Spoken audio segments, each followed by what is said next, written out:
지금 시장 분위기가 묘하게 흔들리고 있습니다. 금리를 내렸는데 시장이 오히려 급락했죠. 이게 뭐지 싶으셨을 겁니다. 여기에 대한 정답은 미국 연준의장 파월의 단 한 문장에 있는데요. 12월 달 금리 인하는 아직까지 확정된 게 아니다. 이 한마디가 현재 시장의 기대를 송두리째 흔들어 놨습니다. 그동안 시장에선 연준이 12월에 한 번 더 금리 내릴 거다라고 거의 확신했어요. 이 트레이더들의 베팅 확률은 90%에 달했습니다. 하지만 파월의 입에서 확정이 아니다라는 단어가 나오면서 여기에 대한 확신이 흔들릴 수밖에 없었고, 이 유동성 파티가 다시 열린다라는 기대감이 한순간에 사라진 거죠. 게다가 파월 측에서는 노동시장이 식고 있다, 셧다운이 경제 활동을 위축시킬 것이라면서도 인플레이션은 여전히 높다라고 강조를 남겼습니다. 이 말이 뭐냐, 아직까지 긴장의 끈을 놓지 않겠다라는 의미로 들릴 수밖에 없는 거고, 그러니까 현재 시장은 완화로 전환될 거야 이렇게 믿고 있었는데 파월이 아직은 아니야 이렇게 찬물을 끼얹은 셈입니다. 이 발언이 나오자마자 암호화폐 시장이 먼저 반응을 했습니다. 불과 1시간 만에 2억 8천만 달러, 하루 기준으로 8억 달러가 넘는 선물 포지션이 강제적으로 청산이 됐는데요.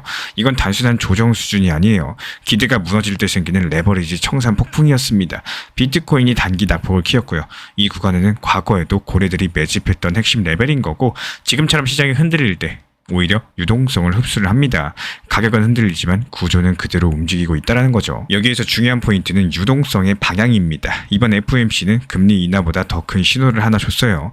양적 긴축을 멈춘다라는 거. 이 3년 동안 9조 달러에서 6조 6천억 달러로 줄었던 자산을 더 이상 축소하지 않겠다는 겁니다. 이게 단기적으로 봤을 때 시장에 돈이 다시 돌 수 있다는 의미인 거고, 하지만 파월 의장은 그 돈을 어디로 흘려보낼지에 대해서 말을 아꼈습니다. 즉 현재 시장은 유동성이 다시 들어온다는 사실에는 안도했지만요, 그 유동성이 당장 위험자산으로 오지는 않을 수도 있다, 이런 거에 대해서 불안감을 느낀 거예요. 그래서 암호화폐 시장은 지금 금리 인하라는 호재보다 확정되지 않은 유동성 방향성에 더 반응하고 있습니다. 이게 XRP 입장에서는 이런 구간들이 상당히 재밌을 수밖에 없습니다. 왜냐하면 QT가 멈추면 달러 유동성이 완전히 말라버리진 않기 때문이죠. 이 리플의 결제 네트워크는 달러 유동성에 직접 연동되는 구조인 거고, 정책이 긴축해서 중립으로 돌아선 순간 XRP의 실제 사용 인프라는 오히려 강화되는 쪽으로 작용할 수가 있다는 거. 오늘 파월의 발언은 시장에서 두 가지 메시지를 동시에 던졌습니다. 긴축은 멈췄다라는 거, 하지만 완화는 아니다라는 거예요.